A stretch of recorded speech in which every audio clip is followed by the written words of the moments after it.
Hola a todos, bienvenidas a mi canal, Quique Escribá, Invierte en Inmuebles. Bueno, hoy tenemos un invitado VIP, pionero y referente de muchos inversores inmobiliarios en España cuando no había aquí ningún referente, que teníamos bueno, Niki Yokosaki tenía el programa de YouTube. Así que bueno, muchas gracias por pasar por el canal, Juan. Estupendo, me has recordado lo viejo que soy, pero sí. Te iba a decir que estás más joven. Oye, tú arbitraste, ¿no? Sí, he sido jugador, ahora no tengo entrenador, las 12 cositas. Sí, pero bueno, me encantó. Tú jugarías de base. De base, efectivamente. De base. No la altura para base. ¿De pivot? No, de base. Bien jovencito. Pero sí, estuve hasta los 20 y tantos años jugando. ¿De dónde? ¿En qué equipo? En varios equipos y luego como ayudante de Wayne Barabender, el gran mítico y gran jugador de la selección española y de Real Madrid. ¿Pero tus ingresos eran al principio? No, pero era siempre como aficionado. Vale. Sí fue árbitro profesional en Francia, en París, ahí me ganaba la vida con ello, y luego en España, aquí no me gané la vida como árbitro.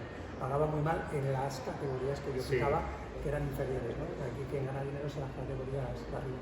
Bueno, nos hemos enrollado, pero es que yo quiero saber de Juan Haro cómo empezó, porque hubo un momento que se arruinó en su vida con el tema de la crisis inmobiliaria.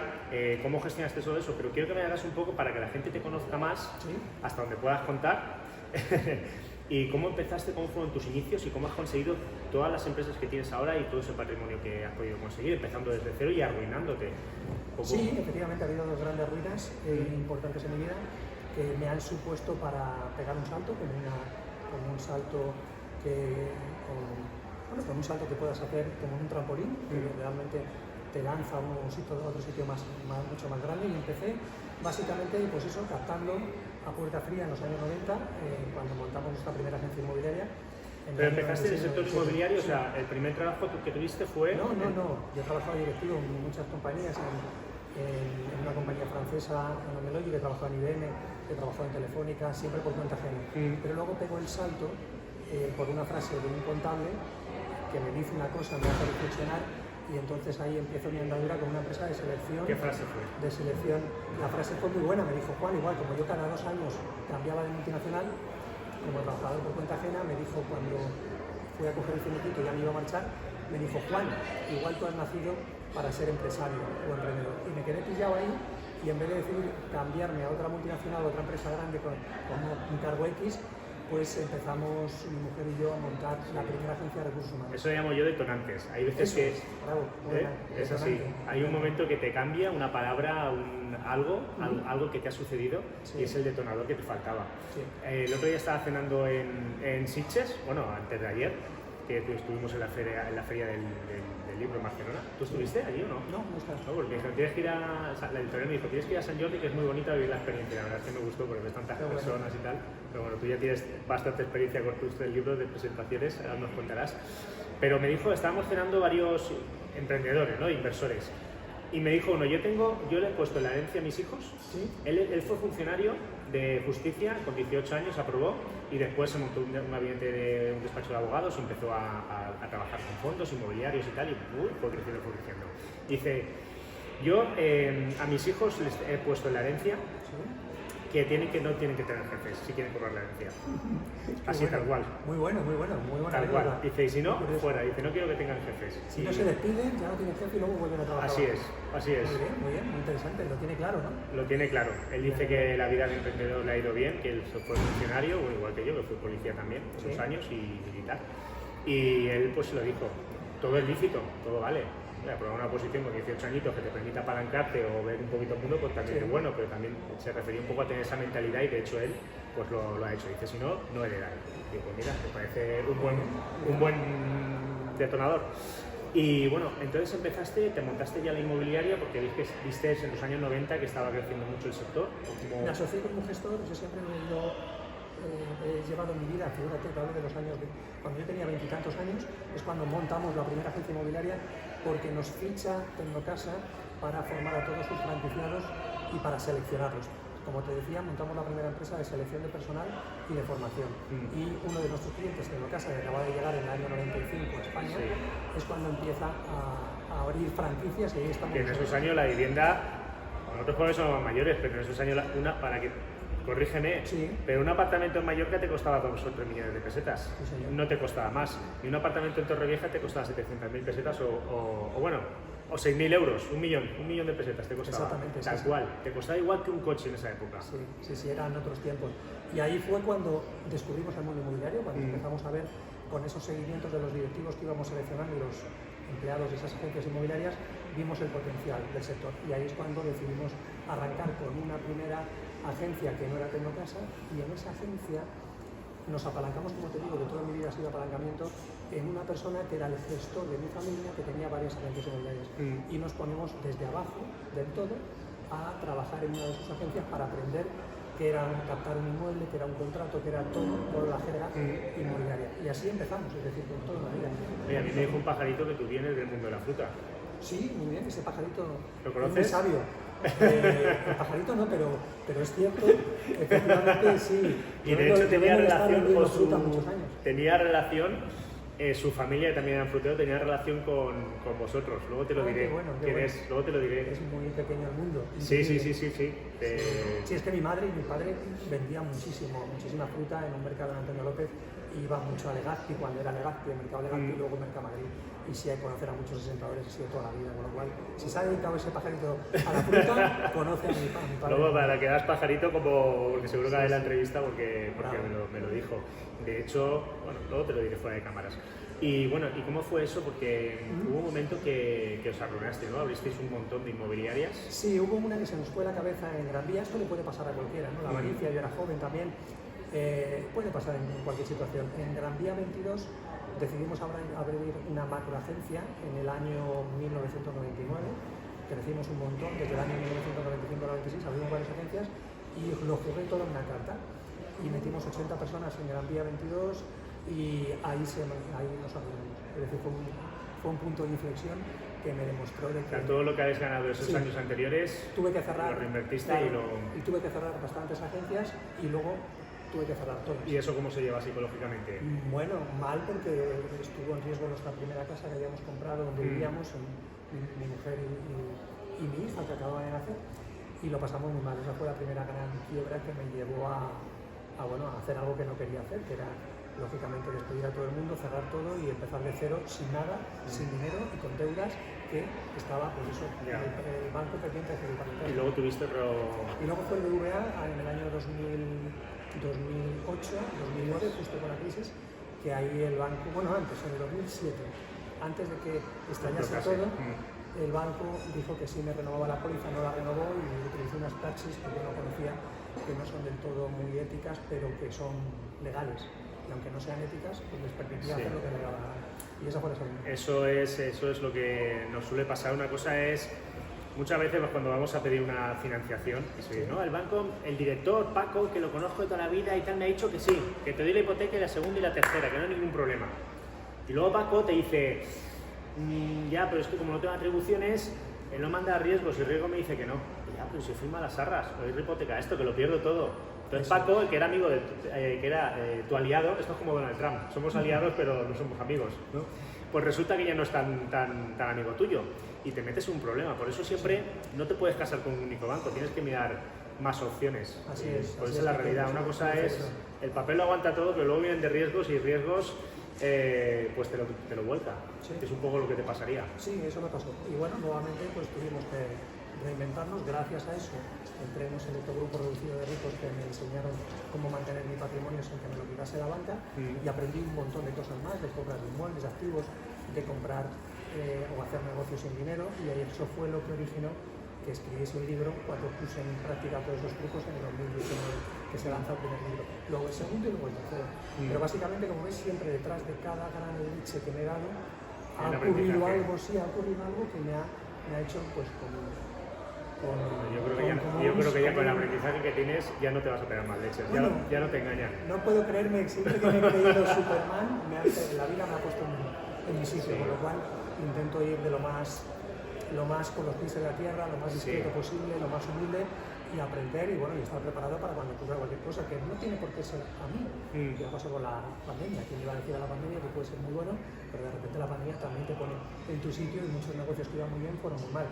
O sea que al final uno sabe ahí fuera la incertidumbre cómo te puede pegar. Es muy importante tener estrategias de salida, sobre todo cuando inviertes tú solo. Yo siempre pienso, si sale todo mal, puedo salir de esta. Todo mal es todo mal. Sí, tiro para adelante. Que no, ese activo no es para mí, y luego a lo mejor ese activo era una barbaridad. Me ha encantado ese aprendizaje tuyo, lo has comentado en la ponencia que has impartido, y me ha encantado esa parte de que efectivamente te haces esa pregunta a ti mismo y a partir de ahí das el paso o no das. Sí, luego ya es diferente cuando ya a lo mejor estés invirtiendo con sociedades o vas a otro nivel o que manejes algún fondo, es diferente. Pero inicialmente a cualquier persona asalariada, patrimonialista que empiece, pues tiene que medir muy mucho los pasos que da, porque las rentabilidades pues son las que son, puedes conseguir algún chollo, pero también te puedes salir mal. Así es. Hay que estar preparado para lo bueno y lo malo. Así y eso los inversores muchos no quieren lidiar con esa inversión que no sale tan rentable o eso que salen pérdidas. Sí. Y hay que estar preparado para ello. Claro. O sea, te tiene que permitir todo eso seguir en la partida, en el juego. Sí. Aunque en un momento dado no te vaya bien.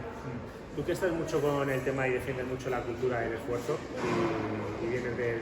Ahora hay otras generaciones y también la gente pues se ven, tenemos una cultura de que la gente joven, ya no que hay gente muy válida, gente joven que es muy válida y se esfuerza, pero hay gente como que ha tirado la toalla, ¿no te da esa sensación ya, Juan? Sí, cada vez más, yo creo que es porque se contagia también con lo que pasa en la sociedad, con el tema de los medios de comunicación, con esa frase que odio yo tanto, que dicen es lo que hay, y al final no terminan de creerse que hay luz más allá, de que hay muchas posibilidades de que puedas invertir con muy poco dinero, como tú bien haces, el hecho de comprar inmuebles más rentables. Toda esa parte es lo que yo creo que les falta, ¿no? Más conocimiento. De que pero son pensamientos, yo creo que al final son bloqueos que tienen. Sí. Son bloqueos. Contra eso poco puedes hacer, salvo que sigan estando en ese entorno como el tuyo, el de tu comunidad, entornos donde ven que gente corriente estaban como ellos y de repente empezaron a invertir y empezaron a ver la luz. Es que no sé si estarás de acuerdo conmigo, pero para una persona que no sea un inversor profesional, simplemente que compre su sirve y que llegue hasta aquí y el banco te diga, mira, ya hasta luego no te voy a dar más porque llegas hasta aquí. Pero yo creo que 3, 4, 5 inmuebles económicos, que España es muy grande, pueden conseguir realmente para dejar un cash flow entre 1.500 2.000 euros al mes. Algo sencillo. Y crearse un pequeño portafolio. Esto pasa como con los viajes, ¿no? Al final hay mucha gente que se va al extranjero para ver sitios maravillosos, pero en España hay sitios fantásticos. Con los inmuebles pasa lo mismo. Hay gente que dice, no, es que tengo que tener 100, 200, 300.000 euros para invertir en el sector inmobiliario. No es verdad. Hay sitios donde puedes encontrar pisos por 50.000, 40.000, 60.000, te puedes asociar con otro inversor y comprar otro activo más grande. Incluso sin dinero. Mira, hay una gracia, no sé si estás de acuerdo conmigo, que te dicen las hipotecas al 100% que vuelven, eso es una locura, o al 100% más gastos, o hasta 40 años. Digo, dámelas todas, por favor, dámelas todas. Digo, esta persona es inversora, ahora lo digo, dámelo, porque es que claro, no es que tiene su riesgo ya, pero bueno, vamos a ver, ¿cómo va a tener sus riesgos si el alquiler son 800 y la hipoteca me cuesta 300, hijo mío? En el peor de los casos no voy a alquilar esa propiedad por 300 euros y me estás dando un 100%. En ese tipo de inmuebles económicos sí, cuando son inmuebles más caros, la hipoteca ya te vas a muy de pico. Pero efectivamente coincido contigo que sí, que hay gente que tiene que trabajar esa parte mental antes de dar el paso a invertir. Así es. Y Juan, ¿tú cómo ves a la hora de invertir aquí en España, conforme está la legislación, nos están copando, están buscando? A mí me preocupa mucho cuando veo los medios de comunicación que están señalando a los culpables al pequeño inversor, a las personas físicas, que recordemos que las personas físicas, el 96% del parque inmobiliario que hay en España es de personas físicas y el otro 4% pertenece a fondos. Y aún así, esos fondos buitres yo le llamo fondos de salvación, porque son fondos que te han dicho, oye, te compramos la deuda al banco y nosotros te vamos a hacer al deudor una quita, que he visto yo, de 200 y 300.000 euros, y te quedan 100.000 euros de deuda o 60.000. Que el banco no te lo hizo y te ibas a la bancarrota y el fondo te lo está ofreciendo, entonces no tienen que ser tantos fondos buitre. Yo lo dejo ahí para que la gente reflexione. Muy buena esa lectura, es así. Es una realidad. Sí, entonces ocurre y cada vez más, porque cada vez más los bancos se deshacen de esos activos tóxicos y renuncian lógicamente a cobrar esa deuda y se la venden por 4 euros a esos fondos buitre. Por lo tanto, es un buen momento para negociar con ellos. Así es. Que es, bueno, vosotros estáis también, dentro de tus empresas vais haciendo eso. Ahora tú, ¿cómo ves el tema de, claro, cómo ves España cuando está enseñando con el dedo a los pequeños propietarios como causantes del problema, porque les ha pillado el toro y no se ha construido, no ni más ni menos que no se ha construido vivienda, y a pesar de que quieran construir la vivienda, los costes son tan caros que ya, y los salarios no han subido acorde a lo que es la inflación y la vida, es imposible ya recuperar esto. Yo lo veo así, lo veo muy difícil. Ya de pesimista. No sé cómo lo veas tú. Lo que sí es verdad es que los hechos están ahí. La reglamentación es casi constante, la subida de impuestos también, el perseguir, lógicamente, como tú bien dices, al pequeño tenedor y también al tenedor que tiene 3, aquí se llama gran tenedor a partir de 3 inmuebles, pero hay gente que tiene 3 o 4 inmuebles y también les persiguen igual, o 1 o 2. O sea que sí, efectivamente vamos hacia un escenario que no es positivo, pero yo siempre digo que todo esto tiene que ir cambiando poco a poco y que aún así hay oportunidades que se pueden ir aprovechando.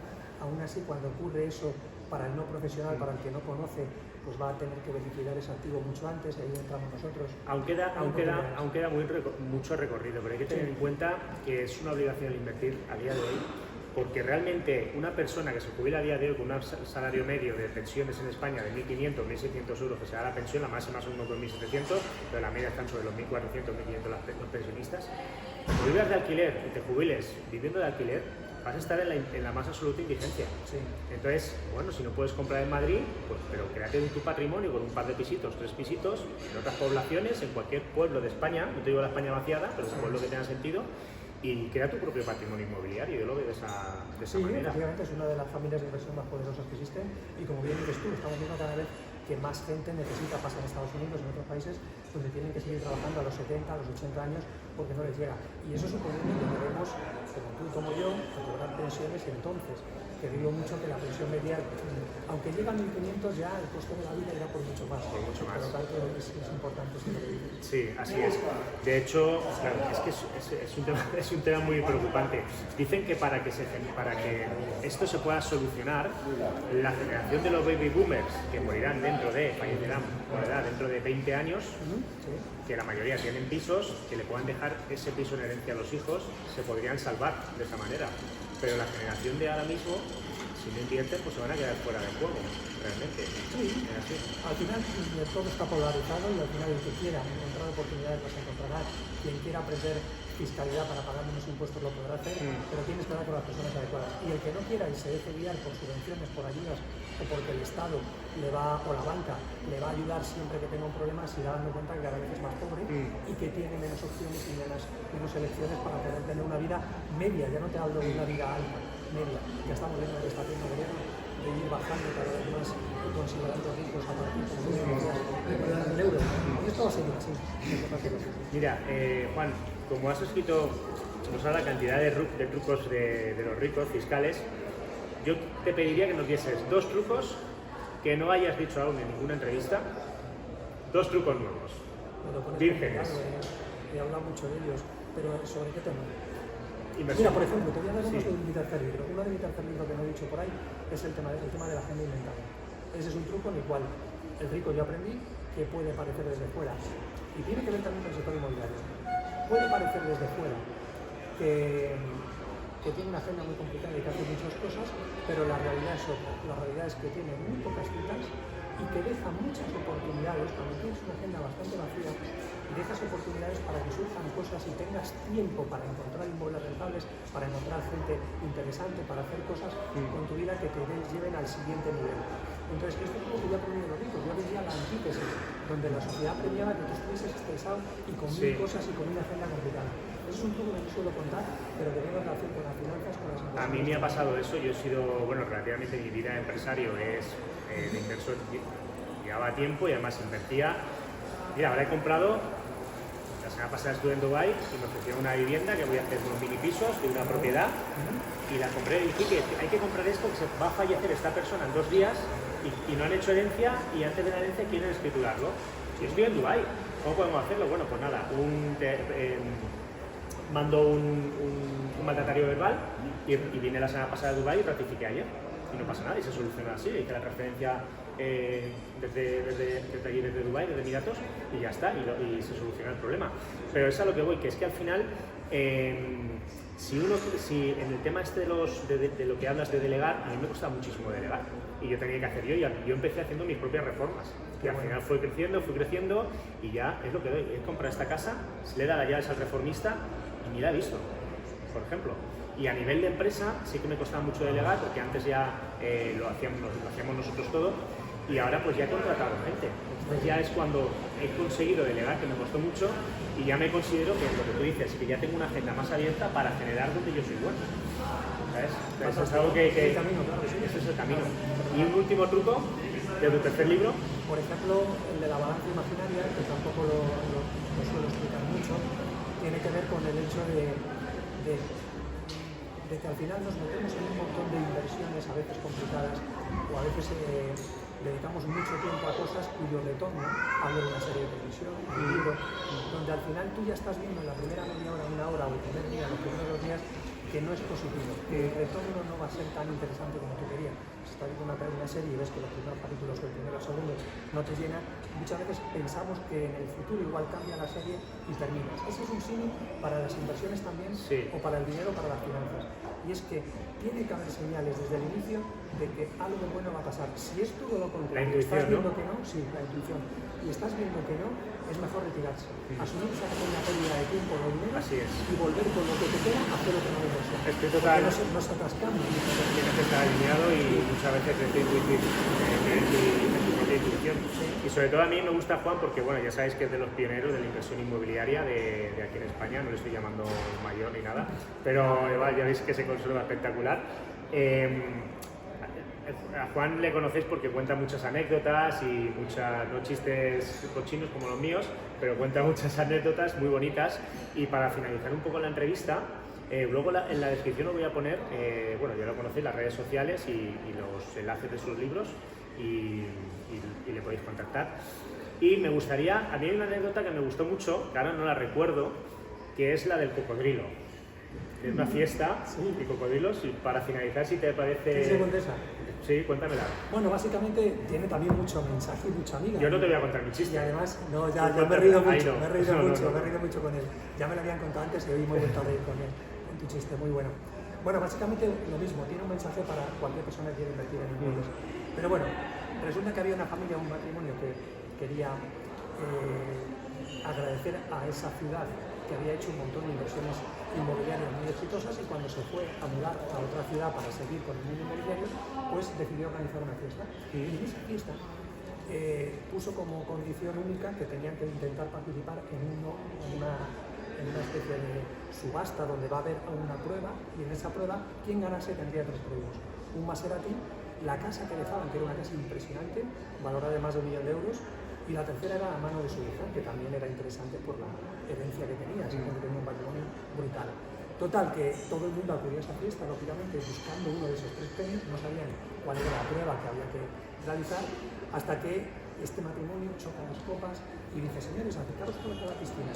Dice: esto es muy sencillito, tenéis que cruzar la piscina de un lado a otro lado y el primero que viene es el que gana. Entonces la gente dice: bueno, qué facilito.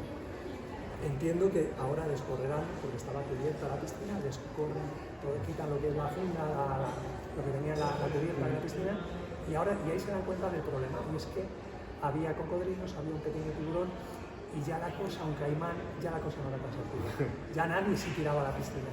Hasta que llega un momento que se hace el silencio, ellos van a salida, nadie se tira, y ya cuando parece que se van a alejar este matrimonio, se oyen los brazos de los dibujos animados, alguien que está chapoteando y de repente de un salto cruza y está con vida y ningún cocodrilo ni nadie le ha comido. Rápidamente va al matrimonio y le dice: oye, ¿cómo te llamas? Y dice: pues mira, me llamo precisamente Quique. Dice: oye, Quique, dice: eres un crack, eres la leche.